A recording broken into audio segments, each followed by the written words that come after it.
अस्सलाम वालेकुम dear students. हमने पहली जो है ना वीडियो में ये देखा था कि ग्रॉस प्रॉफिट कैसे कैलकुलेट करते हैं और परचेजेस कैसे कैलकुलेट कर लेते हैं। ठीक है, ये हमारी MGT 101 की फ़र्स्ट असाइनमेंट थी। ठीक है, ये हमारे पास जो है ना पहले नंबर पे उसने रिक्वायर्ड किया था ग्रॉस प्रॉफिट बताएं। सेकंड नंबर पे हमें क्या पूछा था उसने जी, परचेजेस का। हमने ग्रॉस प्रॉफिट कैलकुलेट कर लिया जी, फिर हमने परचेजेस भी कर ली। अब आप ग्रॉस प्रॉफिट का जो सलूशन है ना ये रखेंगे, ये परचेजेस की वर्किंग बना लेना। ठीक है, परचेजेस को नाम दे देंगे वर्किंग वन है आपके। ठीक है, ये परचेजेस जो एक्चुअली आपने सॉल्व किए हैं ना, ये परचेजेस का आपका सलूशन है। ठीक है जी। अब थर्ड जो रिक्वायरमेंट है ना, net book value of plant and machinery, इसको देखते हैं। पहले प्लांट एंड मशीनरी को अगेन देख लेते हैं जी।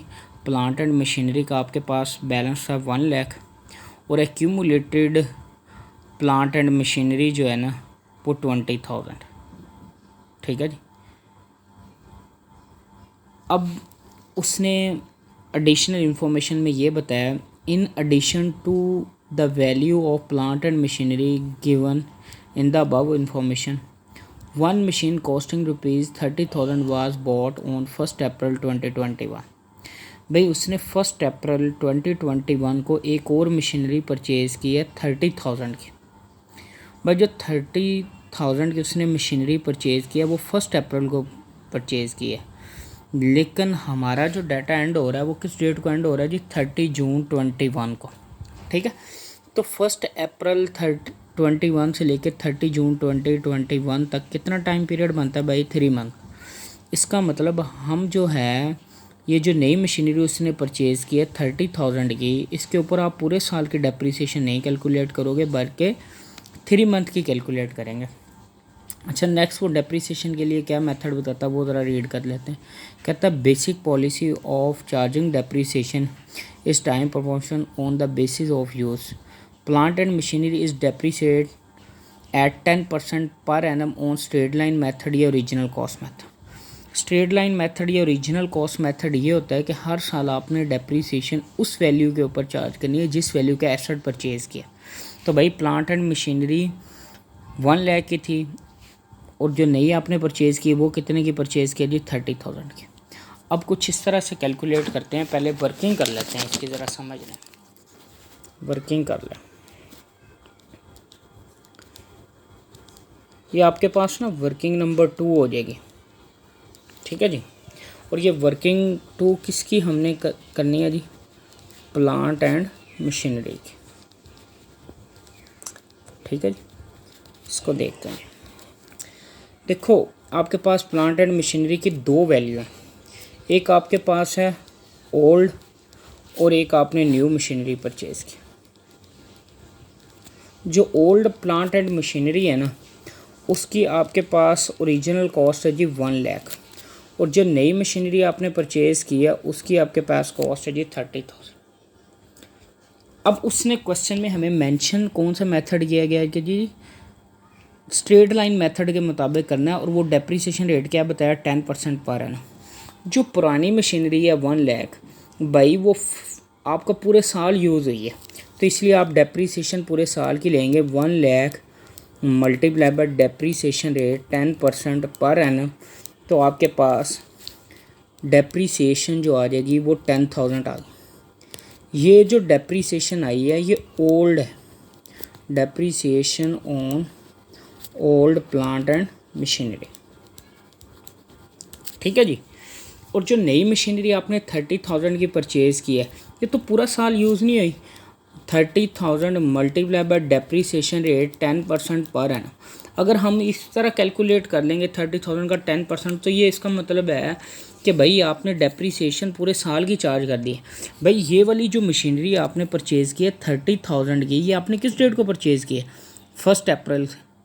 भाई 1 अप्रैल 2021 से लेकर 30 जून 2021 तक कितना टाइम पीरियड बनता है जी, 3 मंथ बनता है, अप्रैल मई और जून। ठीक है, तो अब आप 30,000 मल्टीप्लाई बाय 10 डिवाइडेड बाई 100, आगे नेक्स्ट कर लें 3/100। 12। तो ये आपके पास डेप्रीसिएशन बन गई जी 750 रुपीज़। ये डेप्रीसिएशन है जी आपकी न्यू मशीनरी के ऊपर, न्यू प्लांट एंड मशीनरी। ठीक है जी।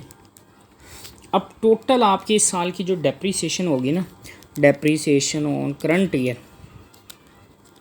ठीक है जी, ओल्ड मशीनरी के ऊपर आपकी कितनी आई भाई 10,000, और न्यू मशीनरी के ऊपर आ गई आपकी कितनी 750। तो आपके पास टोटल डेप्रीसिएशन बन गई करंट ईयर की 10,750। ठीक है जी। अब हम सॉल्यूशन की तरफ चलते हैं जी, सॉल्यूशन कैसे करना है।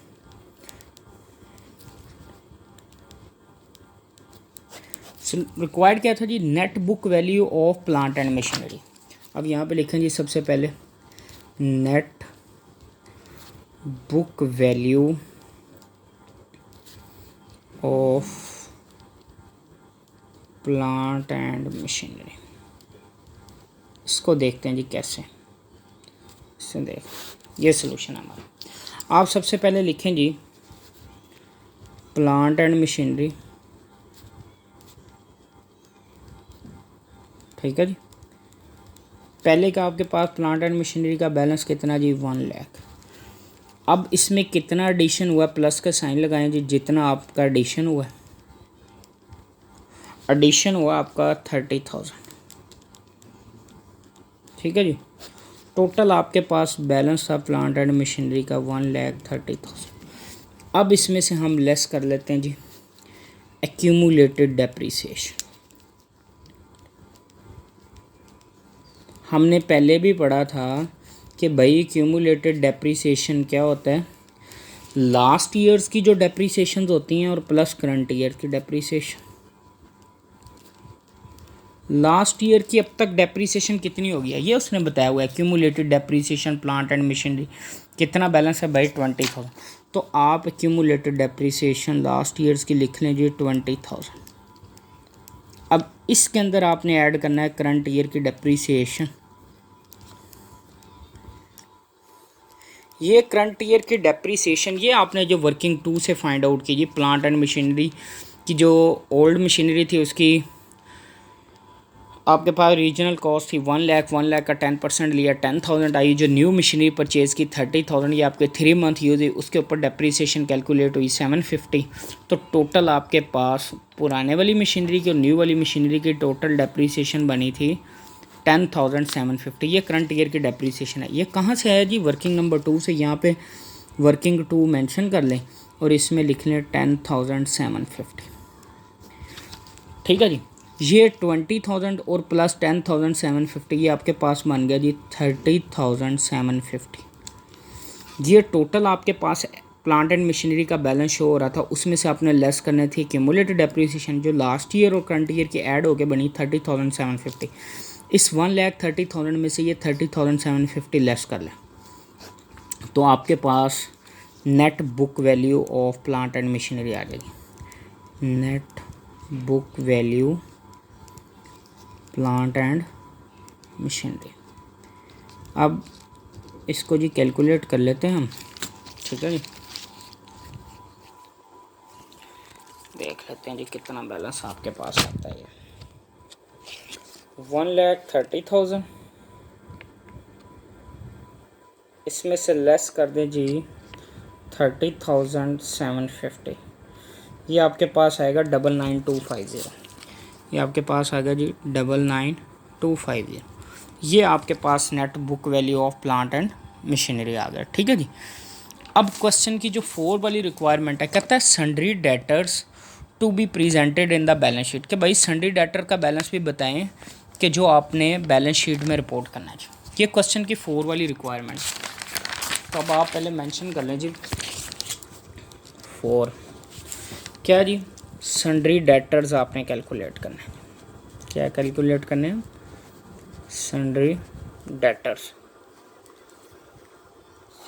और ये किसको रिपोर्ट कर रहे हैं जी, सन्ड्री डेटर्स जो आपने रिपोर्ट करने हैं भाई बैलेंस शीट को। किसको करना है जी, बैलेंस शीट को। अच्छा जी, क्वेश्चन में उसने बताया जी सन्ड्री डेटर्स आपके पास है जी 20,000, ठीक है। अब कोई उसने आपको और क्या डेटर्स के हवाले से आपको एडजस्टमेंट दिया, ये दिया जी provision for doubtful debts is to be maintain 5%, ठीक है जी। अब पहले लिखें जी सन्ड्री डेटर्स, सन्ड्री डेटर्स का बैलेंस कितना है जी आपके पास, सन्ड्री डेटर का बैलेंस है आपके पास 20,000, ठीक है जी। अब उसने क्या बताई है एडजस्टमेंट, उसने एडजस्टमेंट बताई है जी provision for doubtful debts is to be maintain at 5%। अब इधर लिख लें जी प्रोविजन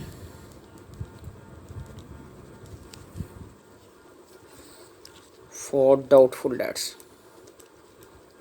डाउटफुल डेट्स कितने परसेंट है जी 5%।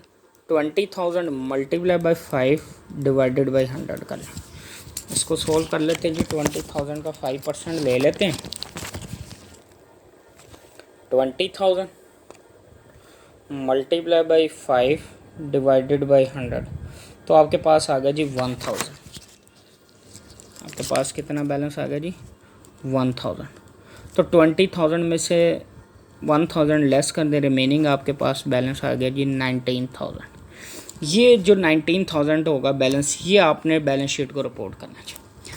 लास्ट जो आपके पास रिक्वायरमेंट है वो कहता है जी owner equity to be presented in the balance sheet. अब ऑनर इक्विटी का बैलेंस देखना जी, कौन से वाला बैलेंस ऑनर इक्विटी का देखना है जी, जो उसने रिपोर्ट करना है भाई किसको, बैलेंस शीट को, ठीक है जी। वो देख लेते हैं, देखते हैं जी क्वेश्चन में उसने हमें कैपिटल का बैलेंस दिया होगा जी, ठीक है। ये आपके पास कैपिटल का बैलेंस है जी 2,50,000। अब देखो क्या उसने क्वेश्चन में इंटरेस्ट ऑन कैपिटल बताया, ड्राइंग्स का बैलेंस दिया या इंटरेस्ट ऑन ड्राइंग्स दी, नहीं जी। फिर हमने कोई नेट प्रॉफिट कैलकुलेट किया, बल्कि उसने खुद एक एडजस्टमेंट दी है जी net loss for the period 75,000। हाँ, अगर ये नेट प्रॉफिट होता तो हम इसको कैपिटल में ऐड कर लेते, लेकिन ये नेट लॉस है। अब इसको देख लें, सबसे पहले लिखें जी कैपिटल का बैलेंस। कैपिटल का बैलेंस आपके पास कितना जी 2,50,000, तो कैपिटल का बैलेंस लिखें जी 2,50,000। अब इसमें से लेस करना है आपने नेट लॉस का बैलेंस। नेट लॉस आपके पास कितना आया जी 75,000, ये इसमें से लेस कर दें तो आपके पास ऑनर इक्विटी का बैलेंस आ जाएगा। बट 2,50,000 लेस 75,000, तो आपके पास रिमेनिंग बैलेंस आ रहा है जी 1,75,000, ठीक है जी। ये आ गया। अब इसमें क्वेश्चन नंबर पॉइंट नंबर 4 और 5 में आपकी कोई वर्किंग नहीं हुई। हाँ, ये जो आपने डेप्रीसिएशन कैलकुलेट किया इसमें वर्किंग हुई है, इसका वर्किंग का लाजमी मेंशन करें, क्योंकि उसने क्वेश्चन में लाजमी बताया कि भाई वर्किंग करें, ठीक है। पार्ट 1 ग्रॉस प्रॉफिट था, सिंपल परचेजेस के लिए भी आपको वर्किंग करवाई थी, ठीक है। उसको देख लें। किसी किस्म की कन्फ्यूजन हो, मेरा नंबर व्हाट्सएप पे गिवन है, आप उस पर किसी भी टाइम टेक्स्ट कर सकते हैं। थैंक यू जी, अल्लाह हाफिज़।